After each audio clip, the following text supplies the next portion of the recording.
What would you look at that? It looks like we're going to be getting more units for this random Grail front we got over here on JP, which, by the way, I will say, this is a very good idea. Like, I love how they're handling this Grail front. Originally, the first one we got was attached to the Skahawk Lotto event, but then the ones following that were just random things they would just throw out of nowhere, and they were like, well, enjoy one new mid-stage every single day. But this looks like a good return to form. They've attached a real event to this Grail front, and it looks like we might be getting a second banner. Banner 1 was already really solid, getting a pretty good 3-star archer, you know, that most free-to-play players will at least get access to. She's not limited to my knowledge, but then we also have Potomi over here, who is very interesting. They just give you really good free damage as a looper, but also have this ability to switch between AoE and single target, which is kind of neat. I'm not gonna lie. I don't know how useful it's gonna be moving forward, but it at least seems like for some players it'll be pretty good. Now,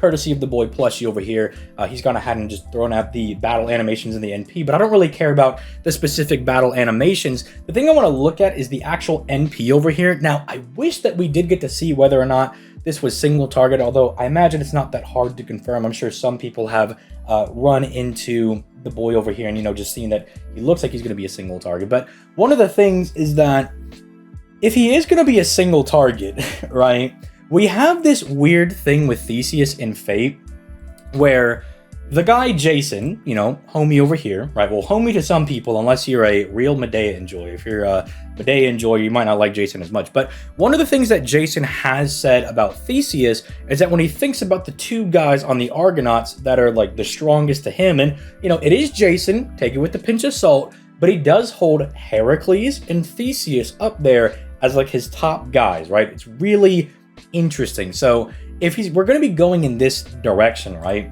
and he's going to be built as kind of like a 3-star Herc over here, this might actually be really good for more free-to-play players because, you know, a couple years ago, I reference this every now and then, you know, I did my first video on Emiya, and I was like, oh, this is a great servant, and most people have him, so it's just a really good guy that he's, like, real accessible for all players. But then I kind of realized not everybody's got, like, all these random 4-stars, right? It's just that I may have summoned a bit more than the average person at that time, so, you know, I had a bunch of random 4-stars, but the same thing for Herc. Now, some people back in the day would re-roll for someone like Herc because he's just a very, very good unit to have early on, but times have kind of moved past that a little bit. You know, the free banner that you get at the very beginning that guarantees you a 4-star has a lot of very powerful options on it. And not that Herc is any less weaker, you know, they've been giving him more buffs and everything. It's just, you really got to invest a lot into someone like Herc to really get their maximum value, right? Really,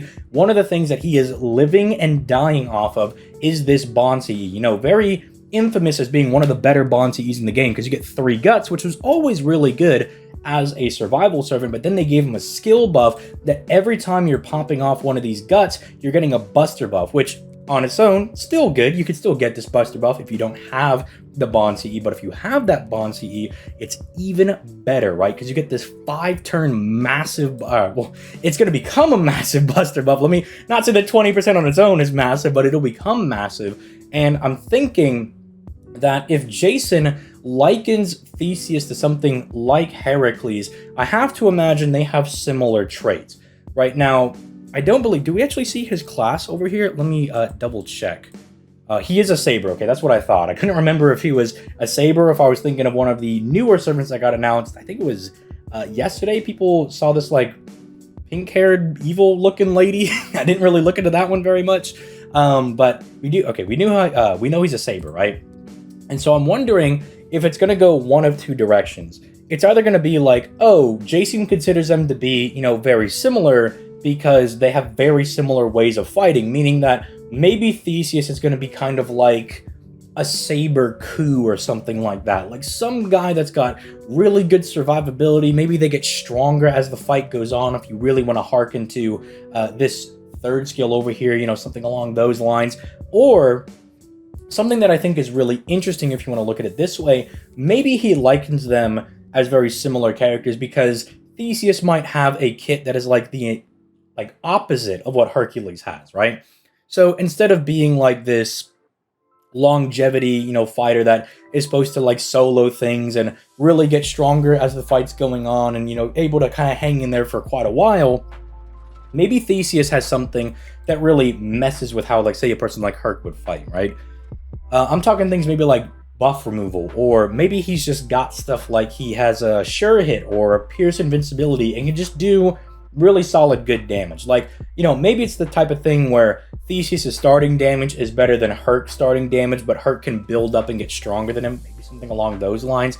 Maybe it's a thing where Herc gets all these buffs as he fights, because, you know, we can kind of think about this because Theseus is coming out way after we have all these buffs for Herc, right? I say all of these buffs, but it's really just one of them. But maybe it's something where the more buffs he removes from somebody, like he gets himself like a long-term buff, right? Like maybe it's like the opposite. Every time he removes a buff off of somebody, he gets like a 20% attack buff for like 3 to 5 turns, or a card buff for 3 to 5 turns.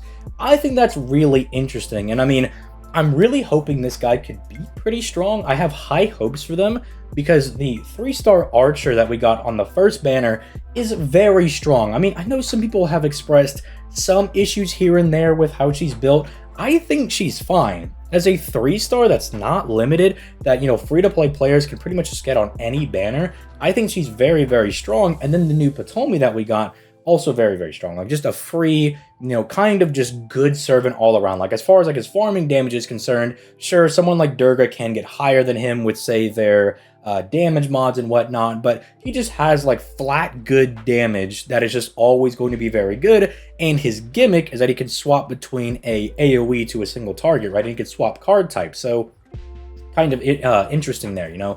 We've got that like Space Ishtar mixed in with UDK Barghest, or say Melusine, right? You kind of got like that stuff all kind of mixing in there, you know, very similar to them. So will he have some like weird new gimmick? I doubt it. I don't think they're going to be like, oh yeah, this 3-star servant, we're going to test this gimmick out on them, because one of the more, I guess, famous examples that I think of FGO testing out a new gimmick on a servant before they released the actual premium unit was when Dante's first released. Like, Dante's had a lot of really good pieces in his kit, but wasn't exactly hitting in early FGO. This is before Scotty, mind you. And then right after that, they put out Jalter, who kind of had a more refined kit and was doing a lot better than Dante's was, and was held in a bit higher of a regard, right? So it's like, I don't know if they're going to like throw Theseus out there as like a test for a new gimmick, because FGO seems pretty comfortable by, especially current year, to just like toss out Space Ishtar, right? And she's going to be really good. She's going to stand the test of time. You know, we have a Melusine. Just toss it on her. It's probably going to be really good, and it was really good, and still is very good. So I'm not expecting him to get some like random new gimmick or anything like that, but I am expecting this guy to be pretty strong. If he's not going to be super strong, like at least just a solid pick, someone that you would use, then I'm going to be a little bit disappointed, because when you come over to your lower rarity Sabers, right, you don't have a lot of options. Like, Caesar is falling off. Like, he just really should not be using the dude. Like, he's good for like year 1 and stuff, and when he finally got like the crit buff, it's like, oh, that's kind of good, but realistically, not someone that you want to be like, that's my go-to, that's my guy. Guile Saber is a travesty. Fergus is starving. I know they recently buffed him, but he just needs more, man. Just toss more his way.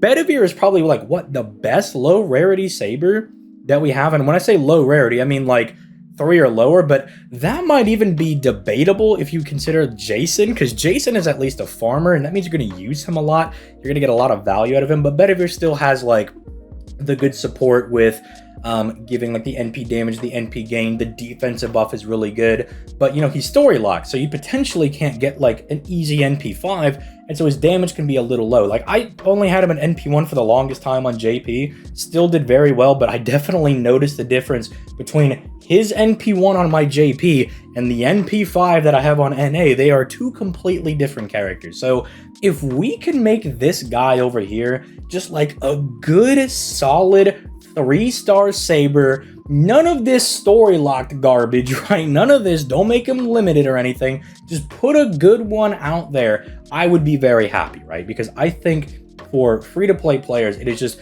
another good option, especially because low rarity Sabers, they're just not in the same caliber as like some of these other ones. Like, you look at like your Lancers, dude. It's like Ku is useful. Leonidas is good for your budget, esports gaming, right? Romulus is fairly usable. That might be stretching it a bit. Diarmuid, unironically, is maybe like a buff or two away from being very solid. He's stepping in the right direction, but still needs something. Jaguar Man is solid-ish, I suppose. You have Hosuine, who's also like a different flavor of Ku, I suppose, as like kind of a solo servant. Gareth is very strong. She's interesting, right? But you have not only just kind of more options, I feel, but the average is a little bit higher, right? Like, I feel like the average is still just feeling a bit better. Even going over to like archers as another example, like Robin Hood still has a weird niche gimmick that you could take advantage. Arash is never going to be bad. Uriel is still really strong. Billy is kind of just built to last. 50% battery with good crits. Dude's always going to be pretty solid. I mean, Kid Gil probably needs a little bit more. Tout is honestly just not that far off from just being pretty solid. Just toss him a buff or two. William Tell got a recent buff that is actually pretty solid. Paris, fairly good as well. Just kind of like more of a updated quick version of Robin Hood if you want to look at him that way. And then Nobu Kansu is really funny if you're going to be using Nobunaga units, and then, not even going to try to attempt to pronounce her name, right? I'm going to call her the lady from Trom, right? Tomboy enjoys eating with that one, right? But I'm not going to try to pronounce her name. But even she's really strong, right? So I need this guy to be a good, low rarity, just solid Saber that everybody can get on every banner, right? And potentially even like friend point banners as well, right? I think that's really good. If they make this guy better for your 2.0, I don't care how good he is, because if he's going to be like story locked or a limited, a 3-star, whatever, almost talking about a 5-star, but if he's going to be limited in these capacities, right? Then it's kind of like, for your average player, why do they care? Why does it matter? It's a servant they're probably not going to get. It's like Izo's pretty strong. It's just kind of like a push 3 buttons type of like assassin, but my dude is stuck at NP2 and isn't exactly putting out that burst damage I'm looking for, so I don't get to use him all that often. I think Mori, the Berserker, is really good, right? I think he's a very, very strong 3-star option, but I don't even have him, so like, it doesn't matter to me. It's like, they could give Mori 3 buffs to make him the best Berserker in the game. It doesn't matter to me, because I have no idea when that dude's coming back, right? So just for my free-to-play players, and just for the state of Sabers as a whole, please make this guy just solid, good, but above all else, just don't story lock him, don't make him limited, just toss one every banner, right? So just, I don't know, leave your thoughts in the comments down below. I'm really wanting to kind of start another discussion with this one. I'll kind of read through some of the comments and everything on this one, because I want to see what people think his kit could look like. Maybe there's other like lore bits that I've kind of missed out on for Theseus that could really point us in the direction of what his NP is going to look like, or what his kit could look like. But it does look like it's a damaging NP. I mean, this looks like it's doing damage. I mean, it's literally doing damage and stuff over there. So I don't believe, it doesn't look like it does any debuffs or anything. I can't tell if he gave him that, or if he gave himself that before he did the damage or not. But yeah, I'm going to really be looking forward to how good this guy is and whether or not he's going to be very accessible. But with that being said, leave a like, subscribe, all that good stuff, and I will catch you guys in the next one. Peace.